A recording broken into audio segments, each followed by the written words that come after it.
laga menghadapi Australia, juga nanti Bahrain, juga nanti Cina, kemudian terakhir menghadapi Jepang di Osaka, itu merupakan final buat kita, laga-laga final, terutama menghadapi Australia ini. Kalau misalkan kemarin kita bisa menahan Australia seri, berharapnya dengan tambahan amunisi pemain kita, terutama Oli Romani juga kan di lini depan udah masuk ke skuad Garuda yang dipanggil juga, dan melihat daftar beberapa pemain inti dari Australia yang cedera, ya. Harapan besar gue Bang DJ, ya, timnas kita bisa berbuat banyak nanti di Australia. Ini nih pemain-pemain kita yang di diaspora maupun di dalam negeri nih performanya lagi oke, bagus.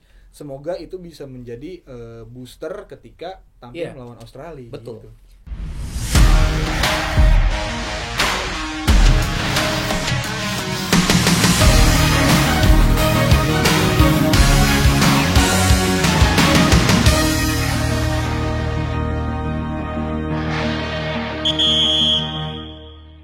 Garuda Calling. Yes. Akhirnya kembali lagi ke tanah air untuk membahas perkembangan timnas kita yang masih berlaga di kualifikasi Piala Dunia ronde ketiga yang akan menjadi pembahasan di sini di halftime break bersama gue Dev Revli dan kembali berdua bersama Bang DJ. Yeay. Susah cuy. Gila ya. Pembahasan timnas suasana yang berbeda. Iya. Semangat banget ya Bang DJ. Udah lama kita nggak bahas timnas ya. Terakhir Desember atau November? Enggak kita sempat bahas yang edisi apa namanya AFF. Tapi kalau bicara tentang kualifikasi Piala Dunia ronde ketiga ya terakhir kita bicara tentang ketika Indonesia yang golnya Marcelino Ferdinand itu loh. Iya kan? Sekarang kita dan saat kita ngebahas lagi soal perjalanan kiprah tim kita, timnas senior kita, udah berubah deh. Sebelumnya kan kita udah bahas juga ya. Ya ada sebuah perubahan dan perkembangan di sana. Pergantian nakoda dari Coach Sintayong ke Menir Patrick Kluivert ya kan, yang juga sempat bikin rame di jagat media sosial dan di para pemerhati pecinta sepak bola tanah air ya kan, sampai anggota ya kan wakil rakyat kita juga bersuara soal itu. Tapi yang jelas saat kita ngobrol, timnas kita sudah terbang dan sudah mendarat juga tadi pagi Bang. Tadi pagi di Sydney. Dan pertandingan dipilihnya di Sydney ya.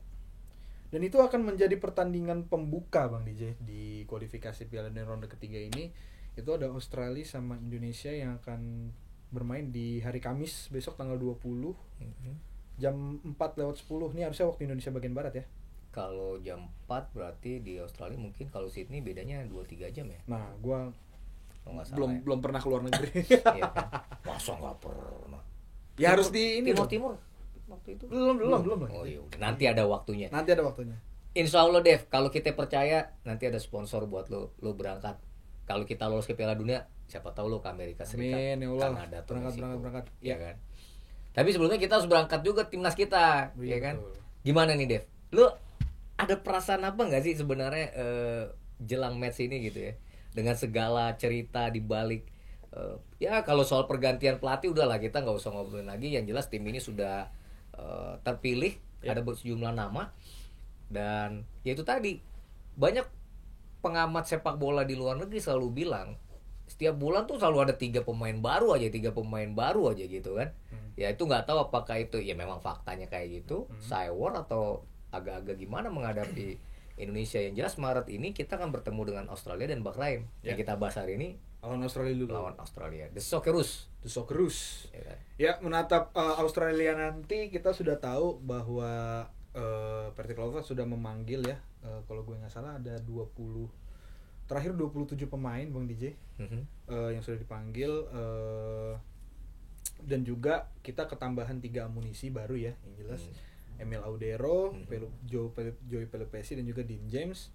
Tapi 3 pemain ini belum ada di daftar, masih terus dipantau juga perkembangannya untuk kira-kira bisa masuk atau enggak ke skuad dalam laga menghadapi Australia ini. Betul. Kan masih ada 3 slot tuh kalau nggak salah, sampai 30. Dan rasa syukurku yang paling tinggi adalah pemain-pemain kita nggak ada yang cedera Bang DJ. Ada sih satu sebenarnya sangat disayangkan banget, itu Egy Maulana Fikri. Terakhir dia cedera ya di laga Dewa United bersama Dewa United. Itu aja sih Bang DJ. Sayang ya. Padahal Egy ini adalah salah satu pilar timnas Indonesia yang barangkali paling lama nih memperkuat squad ini, mungkin dari 8 tahun lalu, 7 atau 8 tahun lalu ya. Paling lama, dan juga ketika menjelang kualifikasi ini dia yang paling, salah satu yang paling on fire juga Bang. Paling on fire. Di Liga 1 kan juga produktif ya. Produktif ya untuk timnya Dewa United ya. Iya. Ya, Dev, kita akan menghadapi Australia. Kalau kita ngomongin klasemen hari ini, Australia kan berada di ranking kedua, di peringkat kedua grup C. Kita di grup C ya? Grup C. Dengan poin 7. Ya. Sementara Indonesia poinnya 6 ya. Kita sudah menjalani 6 pertandingan kalau nggak salah. 6 pertandingan. Sekali menang, 3 kali seri, dan 2 kali kalah. 2 kekalahan, 1 dari Cina, 1 dari Jepang. Kemenangan yang baru kemarin menghadapi Arab Saudi 2-0 yang membuat GBK luar biasa. Ya. Nah, kita hanya berselisih 1 poin, tetapi poin kita dengan peringkat ketiga, keempat, 5, 6 itu sama. Dengan Arab Saudi, Bahrain, dan Cina. Kita hanya unggul di selisih gol. Artinya, laga menghadapi Australia, juga nanti Bahrain, juga nanti Cina, kemudian terakhir menghadapi Jepang di Osaka, itu merupakan final buat kita, laga-laga final. Terutama menghadapi Australia ini. Semua final Bang DJ. Semua final. Iya. Dan final pertama kita menghadapi Australia dengan kalau gue mau melihatnya itu sebagai sebuah optimisme dan kegairahan. Ya, gue berharap banget timnas kita, para pemain kita sudah siap, meskipun bermainnya harus di kandang Australia. Kalau gue lihat, gue baca juga beberapa media di Australia, di negeri kanguru, mereka justru mengingatkan Tony Popovic gitu ya, pelatih yang sebelumnya. Yang sekarang. Pelatih Australia yang sekarang, untuk berhati-hati dan menaruh respect tinggi kepada timnas Indonesia. Ya, gue nggak ngerti itu apa bentuk kerendahan hati, tapi memang perlu diingat bahwa para pemain Indonesia datang dengan optimisme yang luar biasa. Betul. Kalau kita baca atau kita mendengar wawancara media dengan Tom Haye bilang, gue nggak nyari seri di kandang Australia. Kita datang ke kandang The Socceroos untuk bisa meraih kemenangan. Dan ketika kita meraih kemenangan, kita ingin pulang main di tanah air menghadapi Bahrain, kita juga bisa menang. Kalau kita bisa dapat 2 kemenangan itu, menurut dia kita sudah dapat 6 poin, dan kita barangkali peringkat kita mungkin di peringkat kedua. Nah, pertanyaannya, bagaimana itu bisa dilakukan? Apakah Indonesia bisa untuk mengalahkan Australia di kandangnya sendiri? Kalau kita bicara tentang sejarah, kan laga terakhir ya tentu yang waktu di GBK, skor 0-0 ya, yang diwarnai dengan rumput yang yang luar biasa yang luar biasa lah hari itu. Tapi kalau lo masih ingat kalau pertandingan itu? Masih. Gimana lo waktu itu mengingat pertandingan itu? Bagaimana kita habis seri 1-1 dengan Arab Saudi ya? 1-1 dengan Arab Saudi, sementara Australia hari itu baru kalah dari Bahrain tuh. Kalah mengejutkan gitu. Lo masih ingat kan pertandingannya? Masih ya, kita punya praktis 10 menit awal ya waktu itu Bang DJ. Luar biasa kan? Bisa menekan dan mungkin bisa aku bilang yang harus jadi peluang, tapi karena faktor X yang gak usah disebutin lah gitu. Kita membuat kita akhirnya memaksa untuk bermain lebih dalam lah waktu itu Bang DJ. Dan dari situlah kita kan diuji juga ya Bang DJ, dari Jai Itses, Martin Pas, terus juga Rizky Ridho dan juga Justin Hubner yang waktu itu masih mengisi lini belakang. Mereka bermain udah cukup solid dan oke gitu loh Bang DJ. Tapi dari match waktu itu juga yang membuktikan bahwa mungkin sebelum datangnya beberapa pemain yang baru kali ya Bang DJ, kayak Kevin Dix, Messi Hilgers kan waktu itu belum ada. Nah, kalau gue melihatnya dan harapan gue di menghadapi Australia nanti di hari Kamis itu adalah kalau misalkan kemarin kita bisa menahan Australia seri, berharapnya dengan tambahan amunisi pemain kita, terutama Oli Romani juga kan di lini depan udah masuk ke skuad Garuda yang dipanggil juga, dan melihat daftar beberapa pemain inti dari Australia yang cedera. Harapan besar gue Bang DJ, timnas kita bisa berbuat banyak nanti di Australia. Itu yang mau gue tanya, yang gue catatannya ketika gue bertanya tadi, lu masih ingat pertandingan itu? Kalau waktu kita menghadapi Australia di GBK, barangkali skuad kita memang sedikit lebih underdog. Iya kan? Iya. gue nggak bilang kita jadi superior hari ini menghadapi Australia. Tapi kalau enggak. dari skuad pemain, apalagi konon katanya nilai pemain kita itu menjadi salah satu, bahkan 3 kali lebih mahal dari skuadnya Bahrain katanya gitu ya. Itu kan data dari media kan kayak gitu kan. Ya harusnya pemain kita yang sudah punya ya pengalaman lah bermain di kompetisi-kompetisi di luar negeri, dia terutama pemain-pemain diaspora kita, ya menaruh respect pada tuan rumah, iya, menaruh hormat kepada Australia yang punya pengalaman panjang di Piala Dunia, itu pasti. Tapi ini pertandingan penting. Dan seperti Tom Haye bilang, ya kita datang ke sana bukan untuk mengincar hasil seri, kalau bisa kita menang. Kalau kita seri, ya itu mungkin sudah lumayan. Tapi menang itu bukan hal yang mustahil. Nah kalau kita ngomong sekarang deh, skuad pemain kita, ya walaupun gue nggak tahu nanti taktiknya apa ya. Kalau yang jelas waktu Sintayong dengan skuad yang ada hari itu, kita tampil lebih memperhatikan lini pertahanan, lebih defensif sambil menunggu peluang untuk bisa counter attack atau menyerang. Kalau sekarang menurut gua, ya tetap lini pertahanan kita juga harus perhatikan detail permainannya, tapi juga harapannya aliran bola, kemudian fighting spirit, bagaimana bertarung dengan bagaimana lini depan kita bertarung dengan lini pertahanan Australia, harusnya nggak ada ketakutan di situ. Lo bilang tadi Ole Romani, itu juga menjadi salah satu andalan. Kita ngomong hari ini di laga terakhirnya bersama Oxford menang. Nih kan? Itu kan sebuah hal yang memunculkan optimisme. Seperti itu. Nah, tinggal bagaimana pemain-pemain yang dipilih dalam laga besok itu adalah pemain-pemain yang memang siap secara mental. Karena ada beberapa pemain yang tidak bisa main ya karena kartu ya. Ragnar. Ya itu kan kayaknya akan absen menghadapi Australia walaupun dia tetap berangkat bersama timnas ke Sydney. Kalau gue melihatnya itu.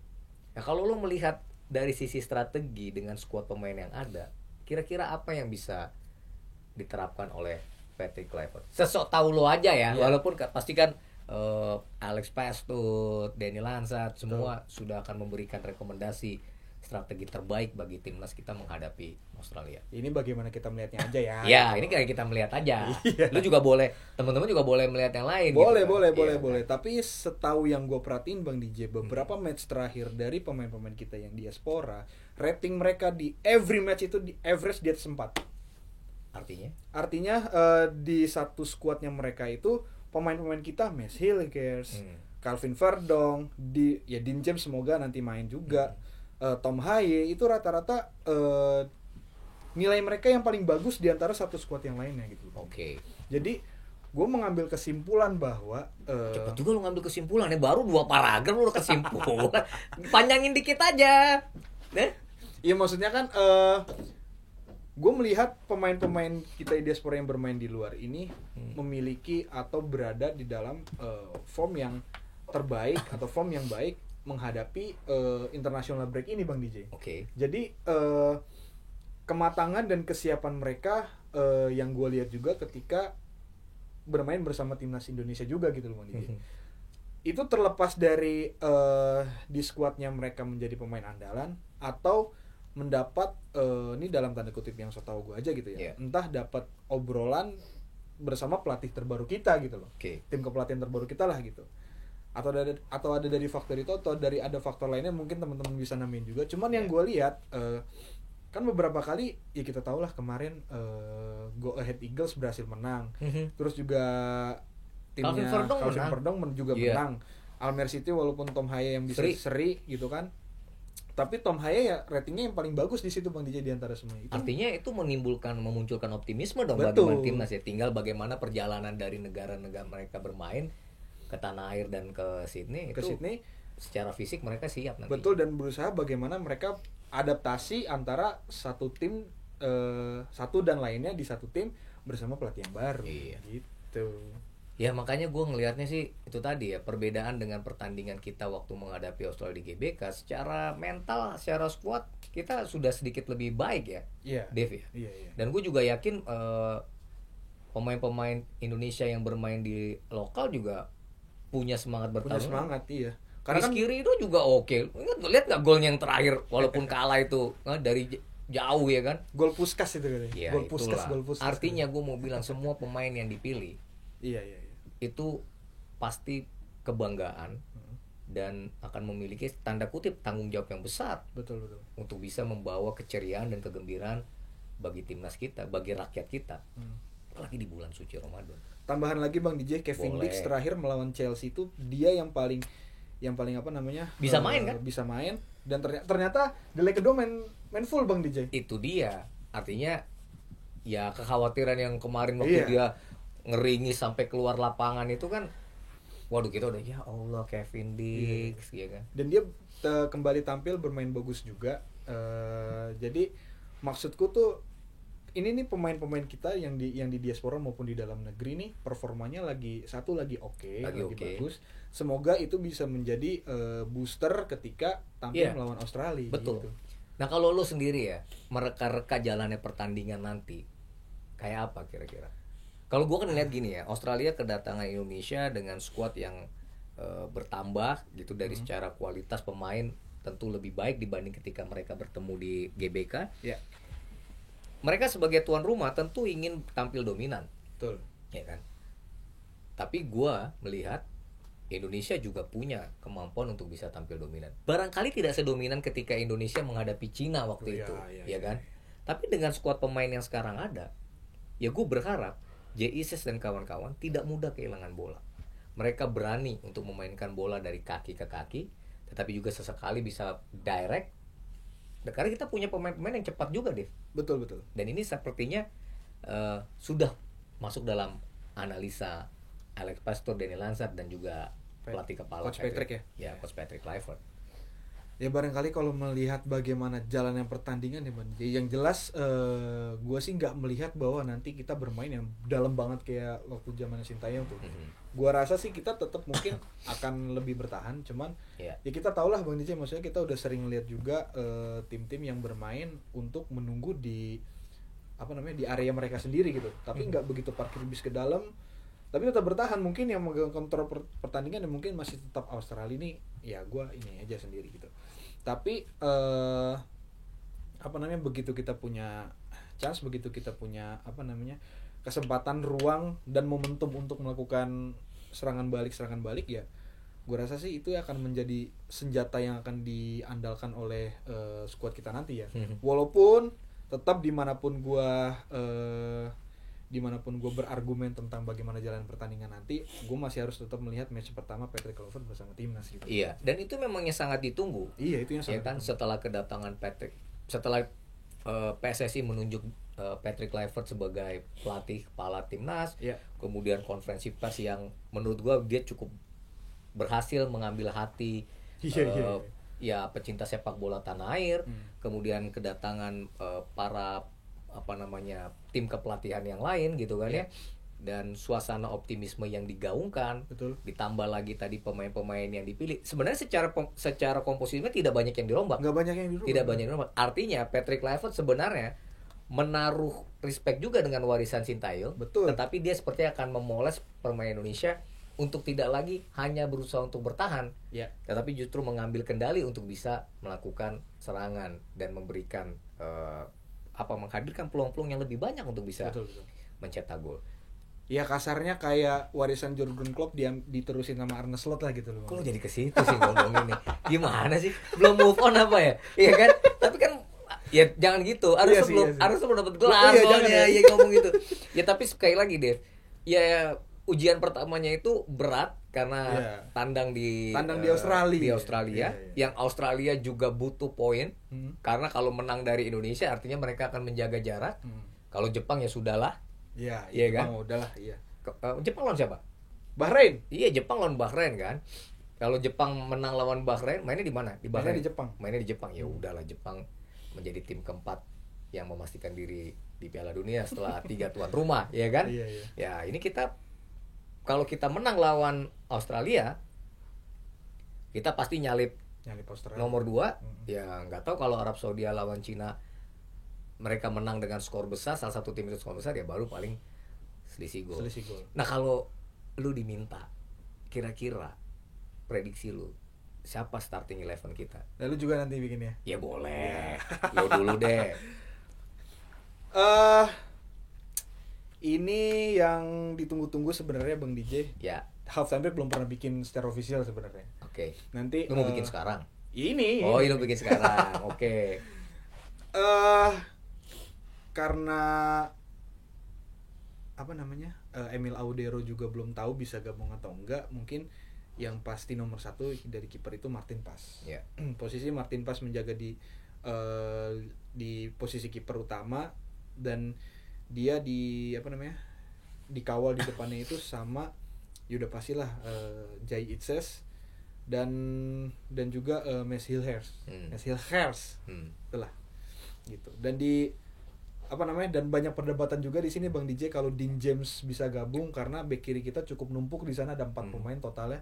Ada Calvin Verdong, Pratama Arhan, Patinama dan juga Dean James. Tapi gue lebih memilih Calvin Verdong untuk case melawan Australia kali ini. Gitu. Main di kiri ya? Main di kiri. Dan di bek kanannya itu karena udah melihat Kevin Dix ternyata baik-baik aja, ya itu akan menjadi tempatnya Kevin Dix sih Bang. Okay. Walaupun kita tahu Sandy Walsh juga di klub barunya di Yokohama. Oh iya, kemarin menghadirkan kemenangan perdana untuk Yokohama Marinos di Liga 1 Jepang. Betul. Sudah memberikan kontribusi yang cukup baik dan menjadi starter juga ternyata di Yokohama. Di pertandingan kemarin dia main tampil baik sebagai starter. Iya. Dan Yokohama menang clean sheet 2-0 kalau nggak salah. Iya. Gitu. Jadi ini menjadi persaingan yang sengit nih antara Kevin Dix dan juga Sandy Walsh, cukup menarik. Dan tidak hadirnya Asnawi murni tidak hadir, emang nggak dipanggil. Iya, nggak dipanggil. Kalau nggak hadir tuh kesannya. Oh iya sih, mohon maaf izin nggak dipanggil. Ya jadi tempat itu murni untuk 2 ini aja, untuk si siapa? Dix atau Kevin Sandy Dix Walsh. dan juga untuk Sandy Walsh. Okay. Tengahnya ya udah pasti jenderal lapangan tengah kita Tom Haya lah di situ, dan didampingi oleh masih Ivar Jenner sih gue ngeliatnya Bang Diji untuk starter melawan Australia nanti. Mungkin kalau nanti Joy bisa gabung ya mungkin tandemannya si Tom Haya ini nggak bermain 90 menit gitu loh Bang Diji, entah Ivar dulu atau si Joy dulu, tapi yang jelas dua DM gitu. Depannya itu gue sih pengen Marcelino yang di situ ya Bang Diji. Maksudnya Marcelino juga lagi ada di tren yang cukup oke juga di timnas ya, walaupun di AFF dia nggak begitu bagus juga, cuman di Oxford sih kayaknya dia trennya lagi cukup oke juga Bang DJ. Dan juga sering dipakai deh di Oxford. Dia kan membantu U21-nya kalau nggak di salah. U21 ya. Iya. Bukan tim Oxford yang bukan lagi tim Oxford di yang utamanya. Iya. Ya. Dan di kiri karena Ragnar lagi akumulasi kartu, dan kalau misalkan Dean James bisa masuk ke squad, ya itu kan diisi oleh Dean James gitu loh Bang. Karena ya yang gue tahu juga, yang gue baca di media-media di luar itu, ya posisi utamanya Dean James itu bukan posisi utama ya, sebelum dia bermain jadi bek kiri, dia bermain di sayap kiri gitu, jadi turun, dan harusnya dia bisa diisi di posisi itu.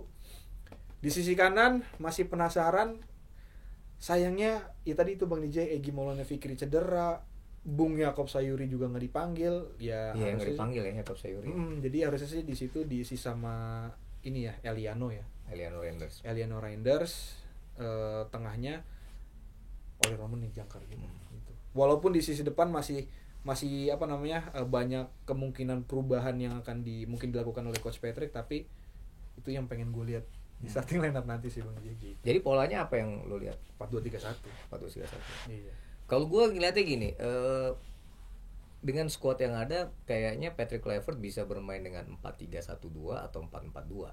4-3-1. Oh iya, oke. Ya, jadi kalau gue kayaknya di barisan belakang. Oh menarik tuh 4-3-1-2. Iya, kalau 4-3-1-2 di barisan belakang, gue rasa sama. Martin Paes akan menjadi andalan kita di bawah Mistar. Kemudian Calvin Verdong di kiri, di tengah ya back tengah 2 back kita adalah menjadi milik Jay Ises dan Michel Hurst gitu ya. Rizky Ridho bersiap untuk bisa betul menjadi pelapis. Kemudian Kevin Dix di kanan. Nah, kalau 4-3-1-2 gua rasa duet Oloromeni dan Marcelino Ferdinand itu akan menjadi duet lini depan dengan Tom Haya sebagai penyerang lubangnya gitu. Sementara di tengah itu akan menjadi milik Ivan Jenner, Sandy Walsh, yang bisa nanti dalam prakteknya dia bisa melebar ke kanan gitu ya. Kemudian satu ya, gue sih tadinya berpikir ada pemain seperti Ricky Kambuaya yang bisa diberikan kesempatan untuk menjadi bisa dia di situ kok. Starting line up. Tapi kalau memainkan pola 4-4-2, mungkin siapa tadi back kiri yang ini? Dean James. Ya. Mungkin dia akan menjadi back kiri. Calvin Verdong yang di push ke depan ya. Itu menurut Iya. analisa orang Cibubur nih gitu kan. Analisa orang Cibubur. Tapi ya menarik, makanya itu yang sangat gue tunggu sebenarnya seperti pola permainannya, tapi juga bagaimana Patrick Kluivert adaptif terhadap yang akan ditampilkan oleh timnas Australia gitu kan. Nah, gue merasa nih kalau kita bisa mengalahkan Australia, ini bisa jadi kejadian tuh. Kan waktu kita habis seri sama Australia, pelatihnya lengser ke Prabon tuh. Australia. Ya jangan-jangan kalau ini kalah kejadian lagi ya kan? Lengser lagi. Belum lama udah lengser lagi. Ya kan? Tapi yang jelas Dev, ini laga menarik. Ya kita berharap semua pecinta, pemerhati, pengamat ya, semualah termasuk lo yang suka ngomentarin timnas gitu ya. Mendoakan. Karena gue ngelihat gini ya Dev ya, ini aura positif yang sedang dibangun di tengah situasi bangsa kita yang masih campur aduk lah. Bukan gue pesimis ya, tapi memang tantangannya cukup banyak. Kita hidup berbangsa dan bernegara, tetapi sepertinya sepak bola ini menjadi sesuatu yang bisa menyatukan kita semua. Pemersatu bangsa. Iya, pemersatu bangsa. Dan bagaimana perjuangan para pemain kita ya. Martin Paes yang terbang beribu-ribu mile dari Amerika, 18.000 tuh 13.000 kilo gitu. J.I. Ses yang baru bisa menahan Romelu Lukaku untuk bisa clean sheet dengan Venezia menghadapi Napoli. Mitch Hilgers walaupun kemarin kalah sama Feyenoord dan dapat kartu kuning, tapi mainnya cukup oke. Twente melawan Feyenoord tuh salah satu pemain yang terbaik di situ, di rame. Twente ya. Kevin Dix, termasuk Sandy Walsh, termasuk para pemain kita yang ada di tanah air, ya kan? Artinya ketika kita melihat mereka mengenakan seragam timnas, seragamnya baru lagi nih ya? Baru. Iya kan? Iya. Menyanyikan lagu Indonesia Raya, bahkan banyak pemain, terutama pemain-pemain yang diaspora itu terharu, meneteskan air mata. Ya kita berharap kita semua bisa satu untuk mendukung timnas kita. Terakhir kita mengalahkan Australia itu pada kualifikasi Piala Dunia tahun 82, tepatnya pada pertandingan tahun 81. Wah, itu menang 1-0. Kalau Newcastle 56 tahun ya Dev ya, baru bisa juara lagi. Iya kan, nggak ada yang mustahil. Oh iya. Indonesia setelah berapa tuh berarti 60 tahun berarti ya? Iya kurang lebih tuh. Enggak dong, 44 tahun. 44 tahun. 82 iya 81 kan? Iya. Kita bisa mengalahkan Australia di kandangnya sendiri. Di Sydney, tahu kan Sydney terkenal itu loh. Iya, bangunan operanya itu ya kan. Iya. Ya walaupun kalau habis menang gak usah foto-foto depan situ lah, langsung pulang karena menghadapi Bahrain ya kan. Yang kita harus tuntaskan semua luka itu. Ya kan? Jadi lo optimis kan? Optimis lah. Walaupun gua nggak tahu skornya, palingnya ya. Yang jelas kita nggak kalah di sana. Bang Jay. Itulah optimisan gua. Kami bersama timnas. Sip. Dan kita mendoakan ini menjadi penuh rahmat di bulan suci Ramadan. Insya Allah kita dapat poin maksimal 6 poin. Siap. Ya kan? Lampu udah mati tuh, berarti kita udah kelar, ya kan? Karena kita emang harus bersiap dengan kegiatan yang lain. Jangan lupa ikuti perkembangan timnas, karena selesai laga menghadapi Australia, ya kita juga akan datang dengan review dan kan? Preview untuk match menghadapi Bahrain nanti. Ya, sekali lagi doa bagi timnas Indonesia jaya, Garuda di dadaku menang. Sampai ketemu di episode berikutnya. Thank you guys, bye bye.